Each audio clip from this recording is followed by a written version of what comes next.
Alors, je vais essayer de passer rapidement. Donc, voilà, on a une petite demi-heure.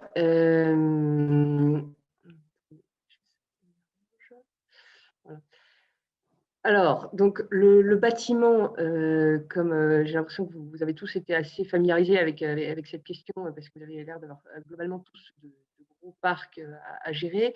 Le bâtiment, on dit que c'est à peu près un quart des émissions nationales et c'est 45% de l'énergie consommée en France. Donc, c'est un poste extrêmement important quand on parle de carbone, d'énergie. C'est un poste, que ce soit sur le tertiaire ou sur le logement. Donc aujourd'hui, on va parler essentiellement du tertiaire puisque c'est ça qui vous concerne. C'est vraiment un poste très important. On voit, donc là, puisque vous faites le bilan carbone, vous êtes sensibilisés, j'imagine, à la question des 3 scopes, avec, le scope 1 qui est la consommation directe d'énergie, le scope 2 qui est la production d'énergie elle-même et le scope 3 qui est tout le reste. Alors sachant que le reste, ça prend souvent 70% du bilan total. C'est moins vrai sur le bâtiment. Donc on voit que là, c'est le chauffage notamment, sans étonnement, le chauffage qui prend beaucoup de cette part de carbone émis.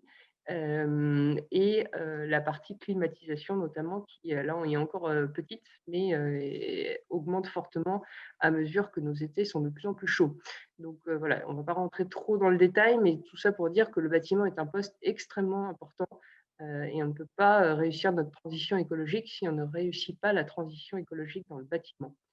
Euh, Là, c'est un graphique, alors il n'est pas forcément extrêmement lisible, mais c'était juste pour vous donner des ordres de grandeur sur qu'est-ce qui consommait de l'énergie et donc émettait du carbone dans le bâtiment.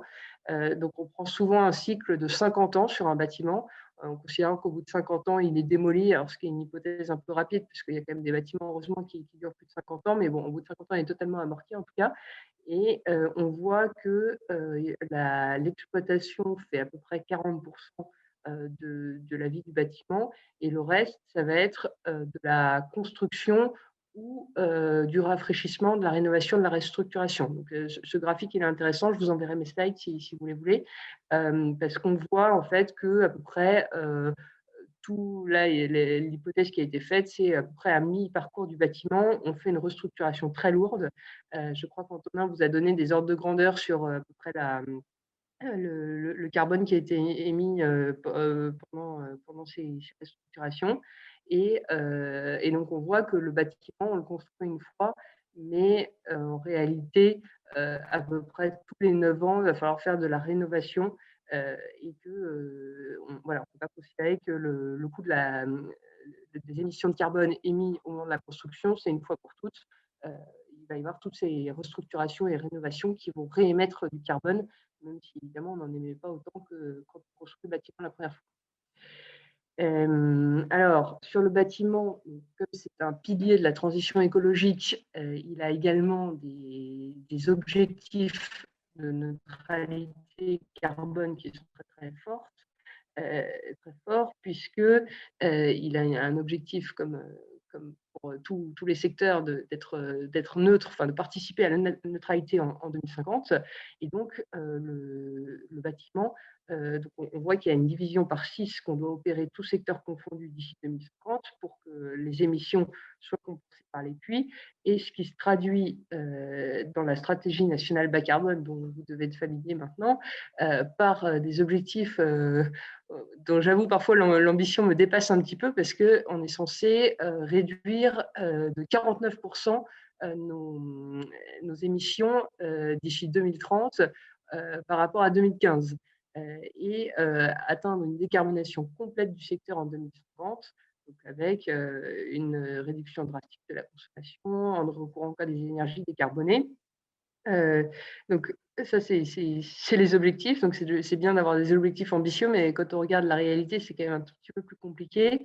On voit, donc là, c'est un graphique qui vient de la stratégie nationale bas carbone, alors qui est un graphique qui a déjà 2 ans, donc il est peut-être j'ai pas le chiffre pour 2020, mais on voit, donc vous voyez le petit trait rouge, c'est notre budget carbone pour le bâtiment et on voit qu'on est sensiblement au-dessus. Et ce qui est intéressant et voilà, qui montre l'ampleur du défi, c'est que quand on regarde les émissions de carbone en 1990 et quand on regarde où on en est en 2018, on voit qu'on a quand même assez peu baissé. On a baissé entre 90 et 2017 de 3,1%.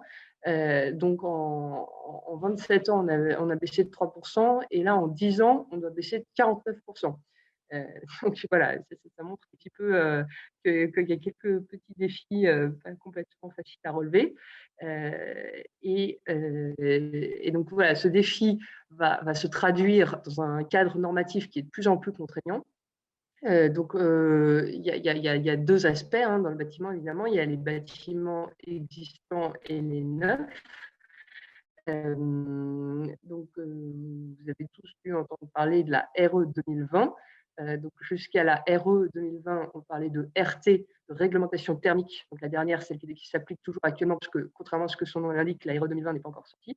On verra plutôt la RE 2021 ou 2022 à terme.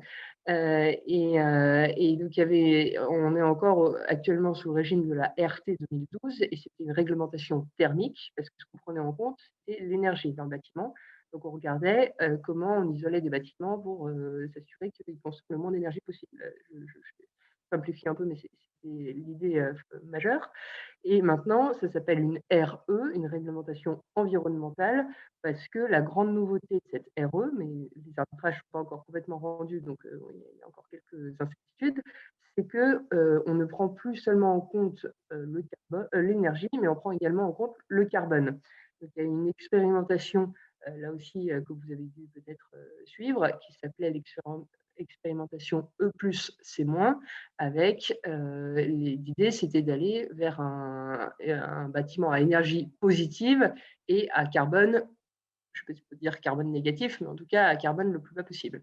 Donc voilà, c'est un peu la grande révolution dans le bâtiment actuellement, c'est cette prise en compte du carbone, qui va notamment passer par la valorisation des matériaux biosourcés, parce que les matériaux biosourcés captent en partie du carbone, donc vont être bien meilleurs que des bâtiments, que des matériaux inertes qui voilà, ne font que émettre du carbone. Et là, les biosourcés en émettent moins et en captent un petit peu.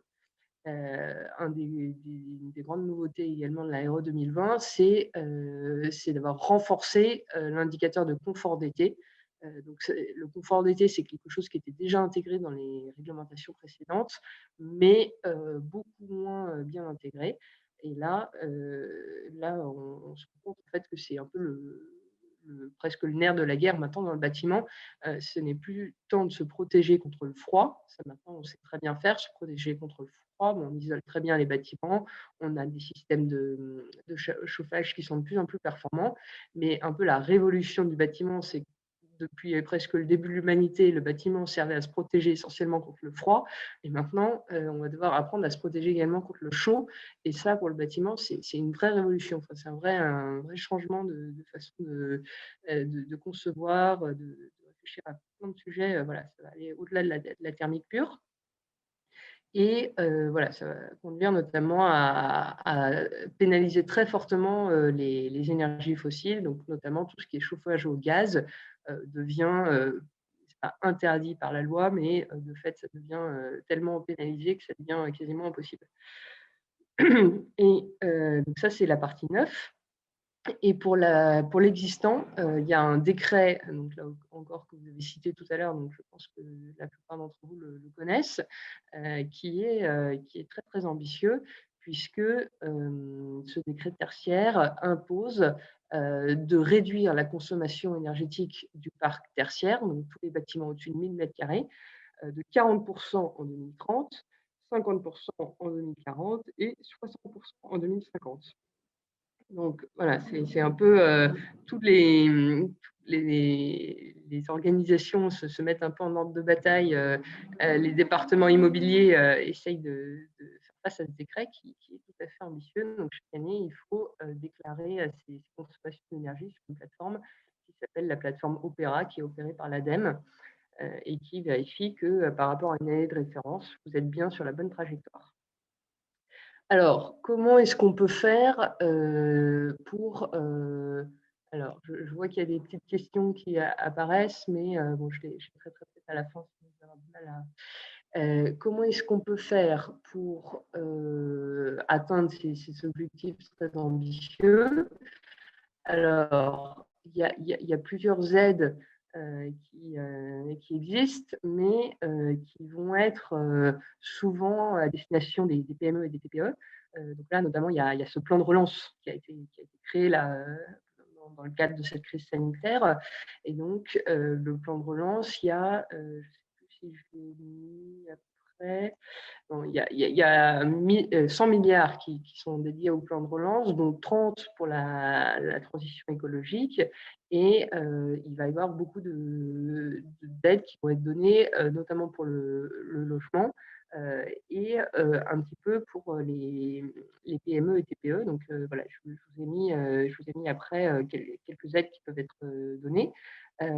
Donc ça va être beaucoup l'ADEME qui va piloter ça. Il y a aussi un plan chaleur pour la production de chaleur renouvelable. Et les collectivités territoriales peuvent également distribuer quelques aides. Bon, là, je passe un peu vite, mais là encore, vous aurez les slides. Donc, il y a un plan qui a été fait pour ceux que ça peut intéresser sur notamment tout ce qui va être diagnostic pour essayer. La première chose à faire, on parlera un tout petit peu tout à l'heure de la data. La première chose à faire, c'est de bien connaître quels sont les postes d'émissions de carbone et de consommation d'énergie. Et donc ça, il y a des aides, il y a une plateforme qui s'appelle la plateforme FAIR, et voilà, il y a plein d'aides qui existent pour aider les PME et TPE à déjà identifier leur, leur source de gisement d'économie d'énergie. Voilà, il y a un crédit d'impôt pour la rénovation énergétique des PME qui, notamment, qui a été lancé avec ce plan de relance. Je pourrais en dire quelques mots supplémentaires si vous voulez qu'on en reparle après. Mais en réalité, surtout pour les entreprises importantes, hors TPE, finalement, ce n'est pas tellement sur les aides qu'il faut faire, c'est plutôt c'est le pari de l'État en imposant ces objectifs très ambitieux de décret tertiaire, c'est de dire qu'en fait, ces rénovations sont rentables. Alors là, je vous ai mis un graphique qui vient de l'Agence internationale de l'énergie, qui montre qui a été relayé par Construction 21. Je fais juste une parenthèse, qui est un site qui est vraiment intéressant, donc qui est un média social dédié au bâtiment. Il y a énormément de ressources, donc voilà, ça peut être source d'inspiration s'il y en a qui cherchent des points particuliers, ils écrivent vraiment des articles de très bonne qualité. Donc là, ce qui montrait, c'était que les rénovations et les nouvelles constructions peuvent… Alors, pardon, je crois que la légende a sauté, mais en fait, c'était le taux de retour sur investissement. C'est la rentabilité des mesures de la transition écologique. Et on voit qu'en fonction des sujets, il y a des sujets où la rentabilité… Alors, les fourchettes sont souvent très larges, donc c'est un peu difficile peut-être à lire comme graphique, mais en tout cas, ça montre qu'en fonction des sujets, la rentabilité des actions peut être au rendez-vous, puisque vous voyez, c'est centré sur zéro, et notamment sur la partie rénovation et nouvelle construction, la moyenne globale des actions a un taux de retour sur investissement intéressant. Il y a plusieurs leviers pour concrètement mettre en œuvre ces rénovations. J'en ai cité 3, qui sont les 3 à mon sens plus importants, avec le contrat de performance énergétique. Donc ça, c'est pas encore très connu. Je sais pas. Je pense qu'ICAD devrait en parler parce que je sais qu'ils ont mis en œuvre. Et donc ça, le contrat de performance énergétique, c'est vraiment un contrat très intéressant puisque vous passez un contrat avec une société. Il y a par exemple Engie qui fait ça, mais il y a plein d'autres sociétés qui le font. Et la société, en fait, vous aide à financer vos travaux, soit les finance intégralement, soit vous aide à les financer et se rémunère grâce à vos économies d'énergie. Donc ça, c'est vraiment intéressant puisque c'est vraiment gagnant-gagnant. Enfin, donc vous ne dépensez pas, vous n'avez pas d'investissement à faire et toute l'économie d'énergie sert à rembourser, c'est une forme de prêt, sert à rembourser ce prêt que vous avez fait pour faire des travaux. Donc, je reviendrai dans la slide suivante. Il y a plusieurs types de contrats de performance énergétique, mais en tout cas, ça a comme grande vertu de vous permettre de financer ces travaux et de maintenir votre bâtiment en bonnes conditions, parce qu'évidemment, dans l'entretien du bâtiment, il y a des questions d'économie d'énergie, mais il y a aussi le fait de maintenir le bâtiment en bon état, de pouvoir continuer à le louer, à le revendre un jour. Il y a un des dispositifs également majeurs de cette transition écologique dans le bâtiment, c'est les certificats d'économie d'énergie, les C2E ou CEE, qui permettent de monétiser les opérations de rénovation ou d'économie d'énergie. Donc en fait, ça, les CE2E, mais je pense que vous devez un peu connaître déjà, mais il y a des structures qui sont des obligés, donc c'est des fournisseurs d'énergie, donc ça va être Total, ça va être Engie, ça va être EDF, qui doivent chaque année montrer qu'ils ont participé à la transition écologique en faisant des économies d'énergie et ils aident leurs propres clients à faire ces économies d'énergie, mais pour montrer qu'ils ont, c'est comme des espèces de petits coupons en fait, pour montrer qu'ils ont le bon nombre de petits coupons de certificats, ils vont également en racheter à des personnes qui vont faire, ça peut être des particuliers ou des entreprises qui vont faire ces travaux et en faisant ces travaux, du coup, vont consommer moins d'énergie et en consommant moins d'énergie, ils obtiennent ces fameux petits coupons, là, ces petits certificats et qui peuvent revendre à ces entreprises obligées. Et le dernier dispositif intéressant dont je voulais vous parler, parce que parmi vous, il y en a plusieurs qui ont dit qu'ils étaient locataires. Donc ça, les deux premiers points vont plutôt s'adresser à des propriétaires. Alors, il faudrait regarder, hein, ça peut également peut-être s'adresser à des locataires, mais c'est vrai que spontanément, je le verrais plutôt comme des outils pour des propriétaires. En revanche, le bail vert, lui, va également s'adresser à des locataires, puisque à partir du moment où vous avez des locaux de plus de 2000 m², dans le tertiaire, vous devez conclure un bail vert. Donc, c'est une annexe environnementale à votre contrat où vous vous mettez d'accord avec le propriétaire pour partager toutes les informations qui vont permettre une réduction de la consommation énergétique. Donc,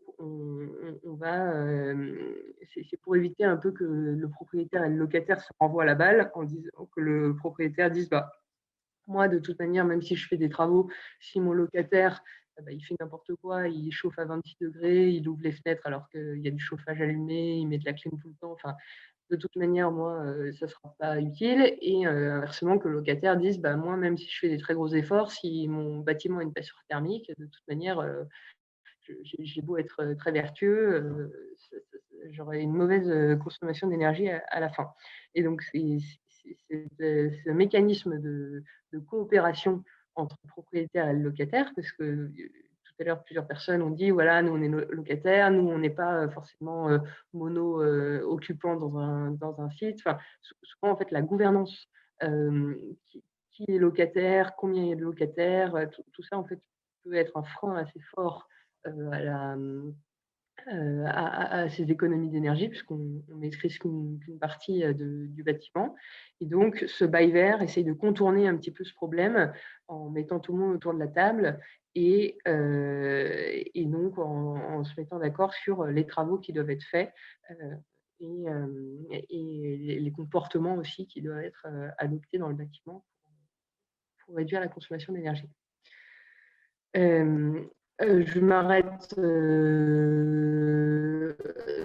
2 minutes sur ce CPE, donc ce contrat de performance énergétique qui est intéressant.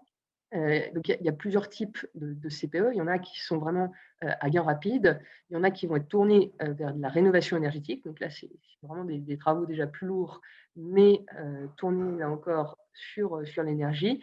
Et il y en a qui vont être pris dans une réhabilitation lourde.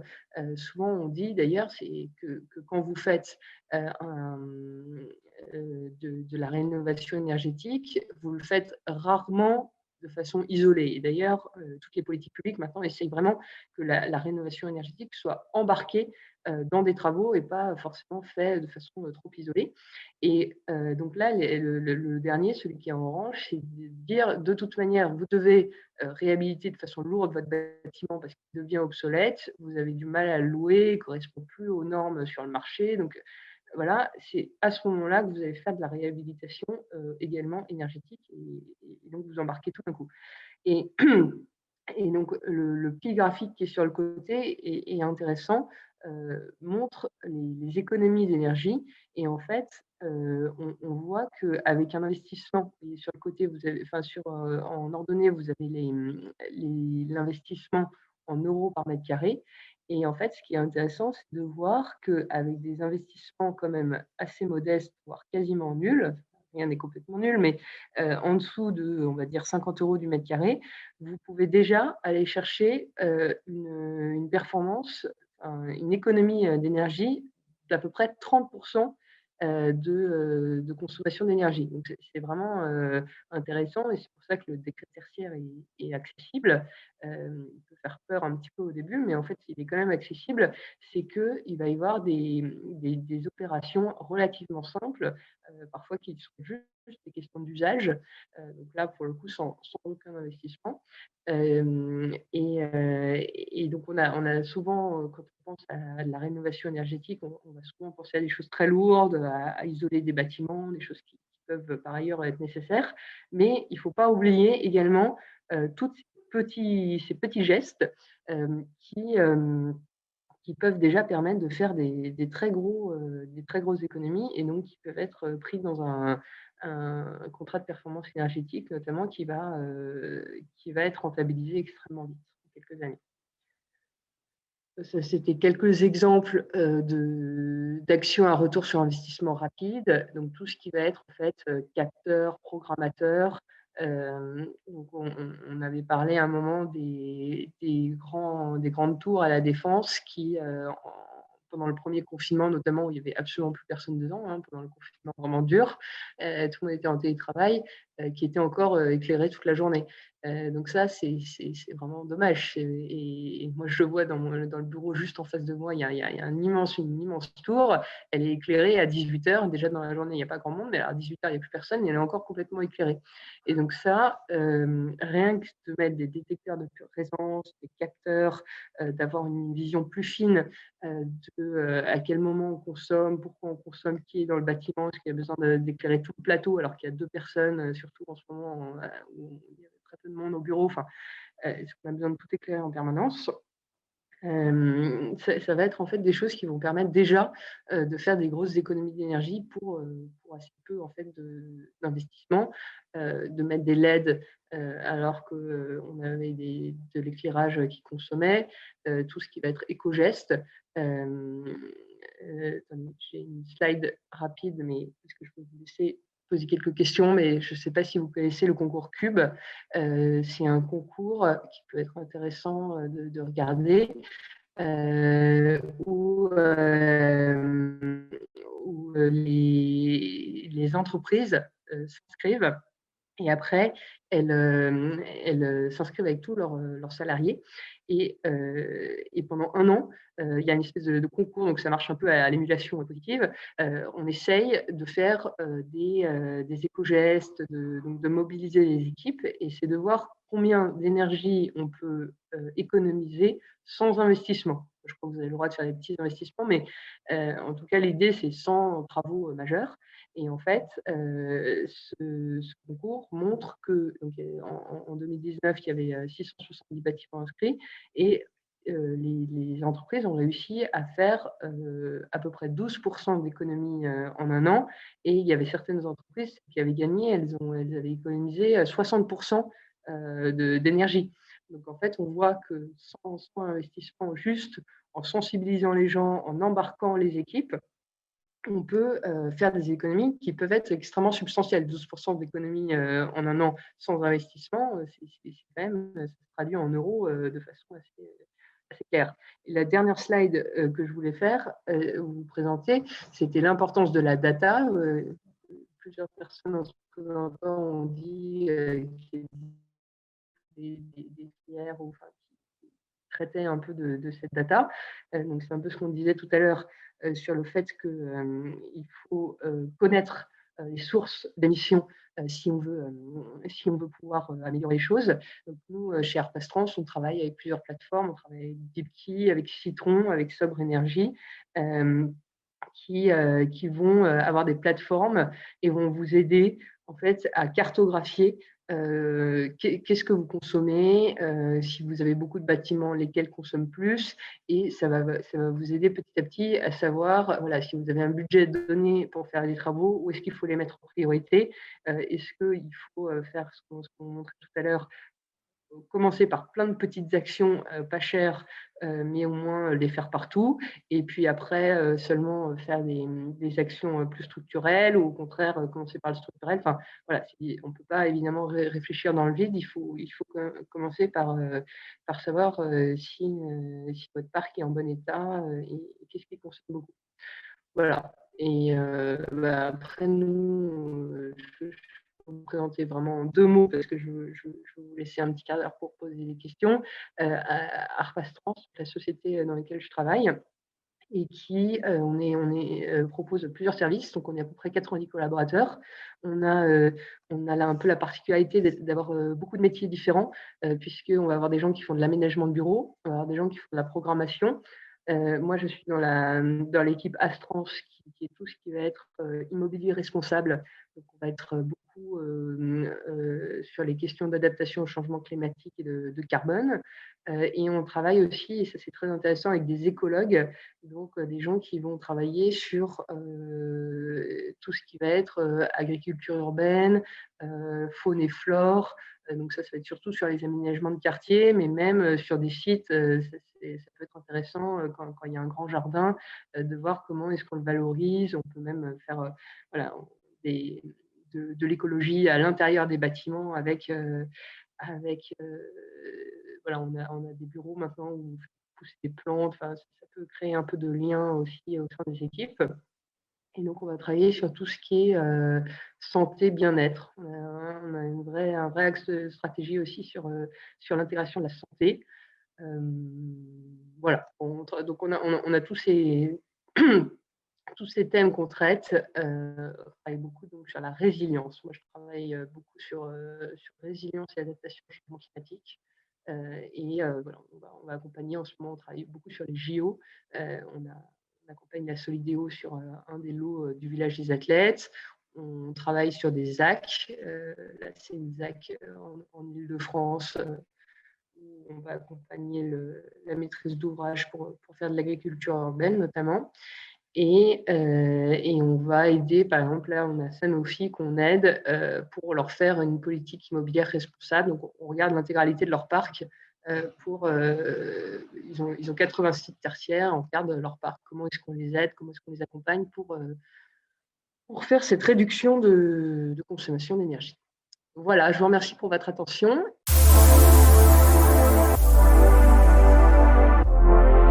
Ce cycle englobe-t-il la déconstruction? Non, je ne crois pas. Je pense que cette question était sur le petit graphe que je vous ai montré. Je vais vérifier ça, mais je crois que c'était vraiment juste le. Je regarde ça. Non, non, non, c'était vraiment. c'était vraiment sur l'exploitation du bâtiment. Le graphe que je vous avais montré, il n'englobe pas la déconstruction. Donc effectivement, il y aurait une couche en plus à rajouter pour la déconstruction. Et quid des bâtiments plus petits? Si c'est toujours pour le même graphique, je pense que les proportions restent les mêmes, puisque en fait, ça s'est exprimé en tonnes équivalent CO2 par mètre carré. Alors bon, il y a peut-être des subtilités à aller chercher avec des bâtiments plus petits qui auraient des proportions de CO2 par mètre carré différents, mais globalement, je pense que c'est à peu près pareil. Voilà, même un bâtiment plus petit va aussi devoir être rénové, va aussi être construit, rénové, entretenu. Donc, c'est globalement ramené au mètre carré, ça doit être à peu près pareil. Oui, bonjour, excusez-moi, je me permets de vous interrompre. C'est Nicolas Cressan Ninkasi, c'est moi qui avais posé les deux petites questions là, auxquelles vous venez de répondre. Oui. Donc, merci pour la réponse sur la déconstruction. Sur les bâtiments plus petits, ça concernait les objectifs qui ont été annoncés, puisque vous nous parlez sur les bâtiments existants d'une réduction sur les plus de 1000 m², mais quels sont les objectifs en fait pour les plus petits bâtiments? Parce que nous, on est plutôt concernés par des 500-600 m².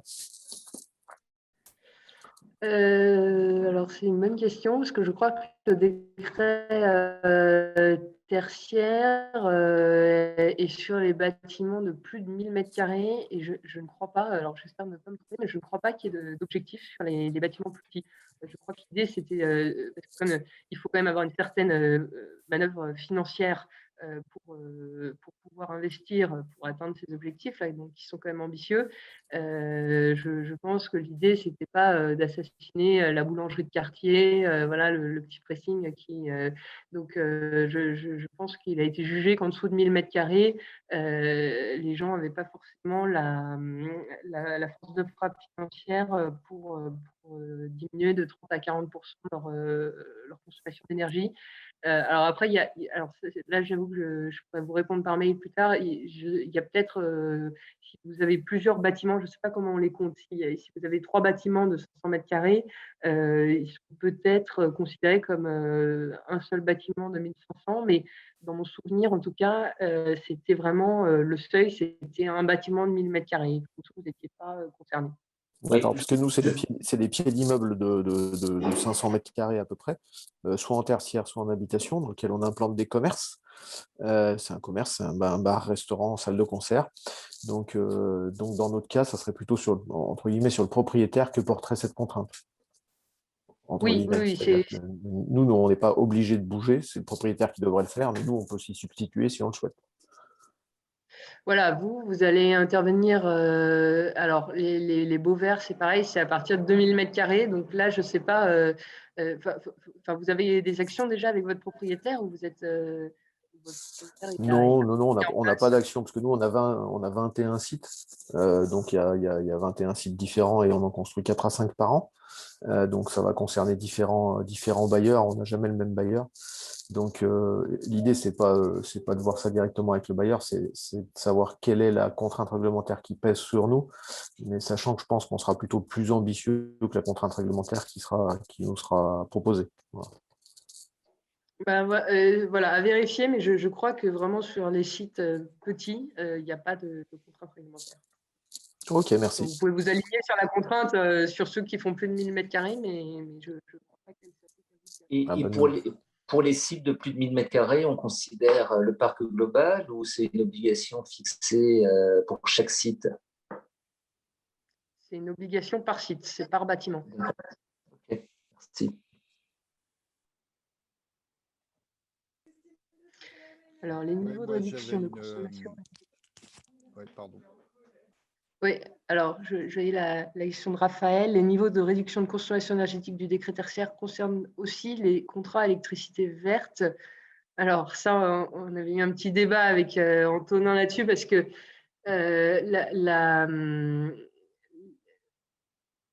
l'obligation du décret tertiaire, c'est de baisser votre consommation d'énergie. Ce n'est pas de la rendre plus verte.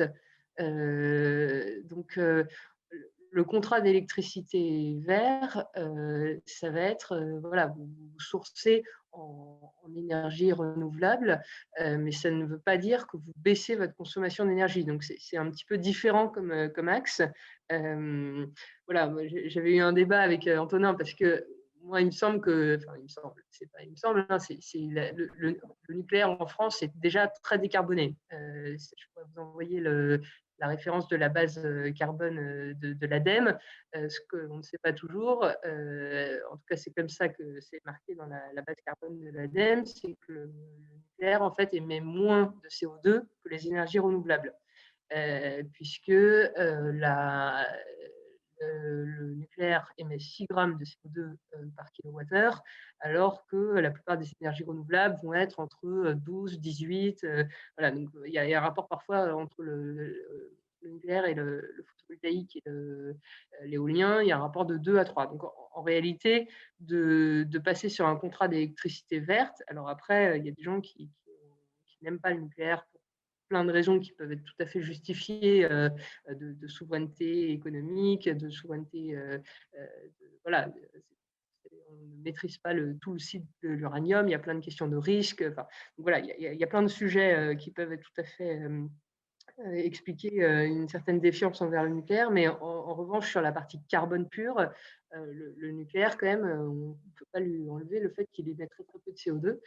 Et donc, les contrats d'électricité verte ne vont pas forcément vous aider dans la partie bilan carbone, puisqu'en réalité, vous allez substituer du contrat EDF classique ou Engie, enfin voilà, mais qui sont essentiellement des contrats avec de l'électricité. Le parc de la France est à 70% nucléaire, par des énergies renouvelables. Donc ça ne va pas changer sur le carbone, mais de toute manière, voilà, ce n'est pas le même sujet que la consommation énergétique. Ça, il faut toujours avoir